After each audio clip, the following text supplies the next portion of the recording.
I'm Dr. Craig Chalquist. I'm being asked a lot these days as the coronavirus epidemic intensifies and things are being shut down and people are being quarantined. What might be some good things to do in order to stay sane and emotionally balanced in such a time of drastic uncertainty and drastic measures being taken? And, I'm reminded a little bit of the Middle Ages where when a plague would spread out, people would conclude that the world was ending. And some of us like to perhaps look back on those times and think, well, we're so much more evolved than that now. We're so far beyond that. But you can feel the panic in the air, the anxiousness and fear that people have. And that's, mass contagions, as Carl Jung pointed out, are psychological as well as physical. So what we're dealing with here is not just a virus of the body, but it's also a virus of the mind as well. So what might be some things that are helpful? So this is pretty much just, I made a little list here on my computer, but kind of on the fly and off the top of my head. So one thing I always do is I try to be of help to other people. Get busy, right? Sometimes sitting still and contemplating and mulling isn't the way to go, particularly if you're feeling pretty destabilized. And most particularly if you've just watched a ton of bad news, because the media dwell on that stuff and they're always happy to provide more. So being helpful to other people is a really good response. And it takes your mind off your own troubles and it allows you to actually make a difference in somebody else's life.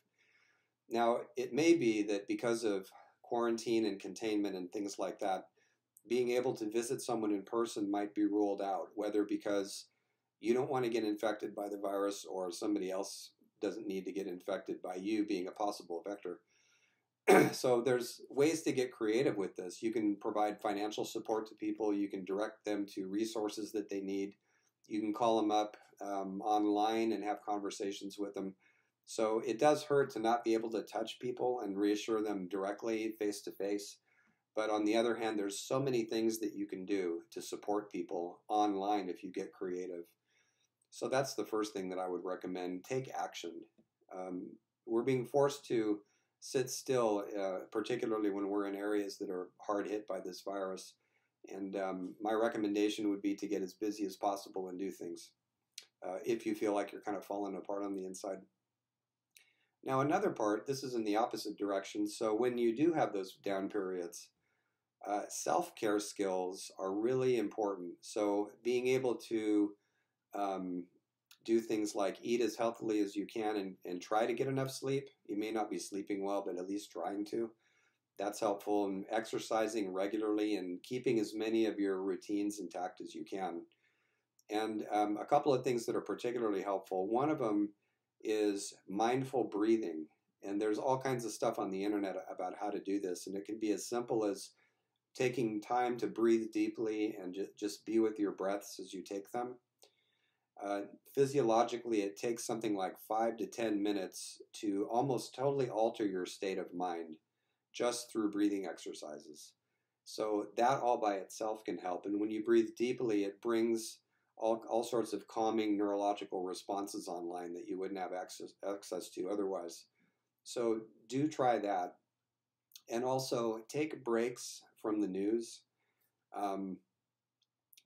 Do stay informed and go online if you get your news that way and see how things are developing, because you need to know what's happening in rapidly changing situations in particular. But do take breaks from the news and let somebody else pick that stuff up when you're having downtime.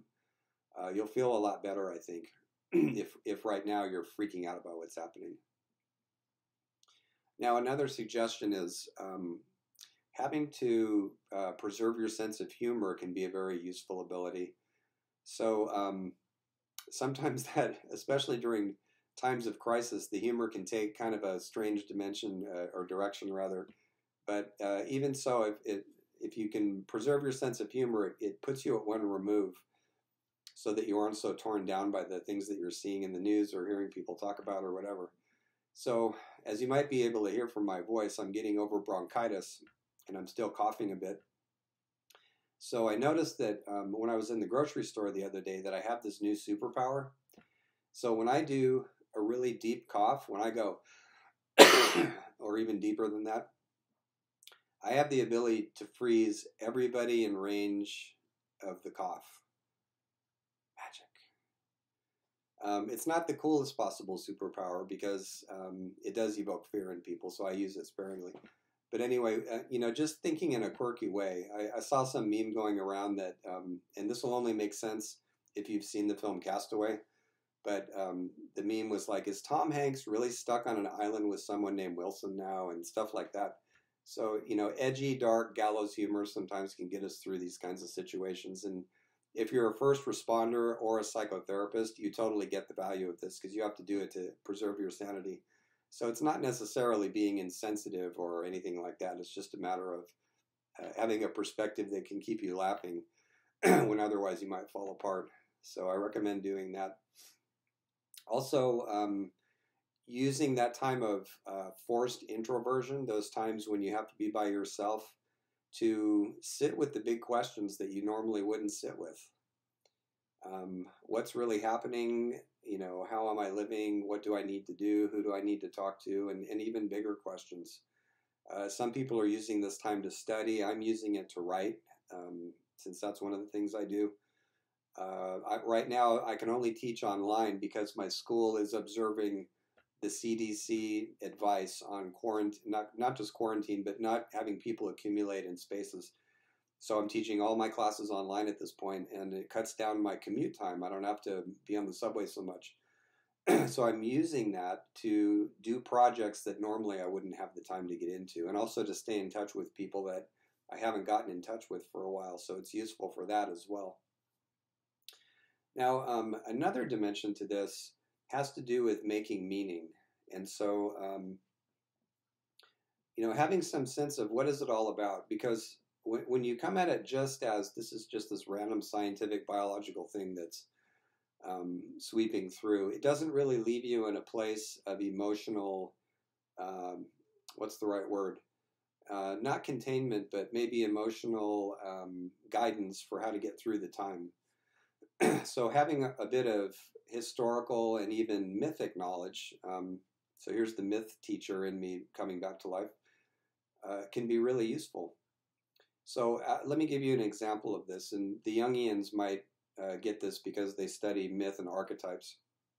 So in many different pantheons, and this is the idea that myth isn't just a lie or archaic explanations for weather, but that myths are wisdom stories, sacred stories, right?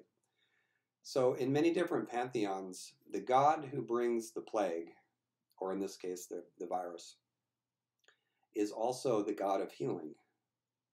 So two examples would be in Aztec sacred stories, traditional stories. There's a character whose name translates roughly as Jade Turkey. And Jade Turkey is a god who not only brings the plague, but can cleanse people of the plague. In the Greek pantheon, Apollo does something similar. And by the way, Apollo wears a corona-like band of radiation around his head in some of the ancient art depicting him. He's a solar god. So when Apollo comes, sometimes he brings the plague and sometimes he brings the healing. So a way to make this practical and to translate it into contemporary terms might be to ask questions like, in this plague, which is lethal and which is damaging and all that, we don't want to lose sight of that and be in denial, right? Don't want to be in spiritual bypass. But in the midst of this health crisis, where's the healing possibility?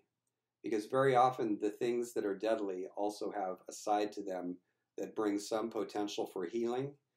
And in the case of Apollo, illumination, the restoration of harmony. So those are possibilities that are built into even dangerous situations if we choose to read the ancient stories that way. Also, on a collective level, oftentimes plagues, mass sicknesses, indicate that it's time for some sort of change of leadership. The old leaders are corrupt or greedy or warlike, and we need to contemplate a change of leaders, institutions, ways of doing things. So perhaps one of the upsides to being forced to spend time with yourself is to imagine what would good leadership actually look like? What would a real democracy look like? What would a world look like that was actually a delight to participate in, that actually had adequate health for everybody? So something healing can actually come out of a time like this. Also, one thing to bear in mind too is that kindness spreads faster than virus. So I went grocery shopping yesterday and I noticed two different kinds of psychologies. The first one was the psychology of fear. No toilet paper, no paper towels, no bread. And then I went, maybe this is the humor kicking in. I went, and no mayonnaise? I mean, I don't even use mayonnaise, but I went by that shelf. There was no mayonnaise. And I thought, why? And so I haven't succeeded in making sense of that scarcity. Someone came in and just bought it all up for some reason. Maybe to make sure those burgers are still working or something. But in any case, so I saw the psychology of fear in hoarding, right? And at the same time, there was a point at which there was about 6 or 7 of us in the checkout line, which was longer than usual. I was just doing my usual weekly shopping on the day that I always do it. And so I noticed that some of us were doing the same thing. And then there was somebody way up at the head of the line who just had this huge full cart. So I think they were perhaps fear shopping.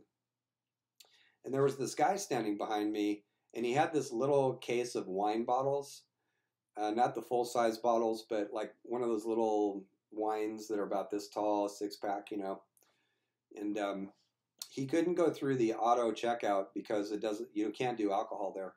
So he was standing behind me, and I turned and I said, "Is that all you got?" And he said, "Yeah." And I went, "Go ahead of me." So the woman in front of me heard me do that, and she said, "Yeah, go ahead of me." And so the person in front of them said that. And so this guy went all the way to the front of the line, got his stuff, and he was out. So to me, that's just an example of how just simple kindness, just everyday thoughtfulness and consideration spread faster than a virus can spread. And while I'm on this topic, I want to invite all the people who are hoarding things, including toilet paper, to actually turn this into an opportunity to transition out of being fear-based hoarders to being givers. You can easily transition from being a hoarder to being a giver with one simple act, which is to give that stuff that you bought to other people. Your neighbor, somebody else nearby, just give it to them. And what you've just done is not only transition from being a hoarder to a giver, but you've also saved them the trouble of going to a public place with lots of people in it to have to buy their own toilet paper or whatever it is that you're hoarding, right? So you're turning something that you did that deprived other people of what they need into an act of goodness and kindness. So think about doing that. There's a good ending for this for you. Now, a couple of quick takeaways as I finish this fast video. I recommend for those times when you get anxious, just a simple slogan by way of a piece of advice. If you can remember these words, cool head, as in keeping a cool head, right? Cool head, warm heart. Cool head, warm heart. That's the way to deal with this, right? That's the way to get through this, because the big takeaway is this is one of those situations in life where there will not be, an activated God or archetype or whatever force happens that will magically fix the whole situation. We're going to be living with this for a long time. And in situations like that, what we have to depend on is each other. You have to be there for me, and I have to be there for you. So we need to help each other through this together. We need to get through it together, which can be one of the great blessings of such a time of illness, death, and all the other things that are happening. We can get that piece out of this, that precious piece. And the other thing, to repeat what I said earlier, is take the opportunity to imagine what kind of a world you'd like to live in. What kind of world would it look like where people who cared for each other didn't get punished, but were actually held up as exemplars for the rest of us? That's the kind of world I'd like to live in, and I intend to keep trying to live in that world, even if nobody else does. But the truth is, a lot of us actually live in that world. And so I would invite you at the end of this video to join us and be a person of simple kindness. You don't have to be a hero. You don't have to have superpowers. You can just go around and be thoughtful. Cool head, warm heart. Take care.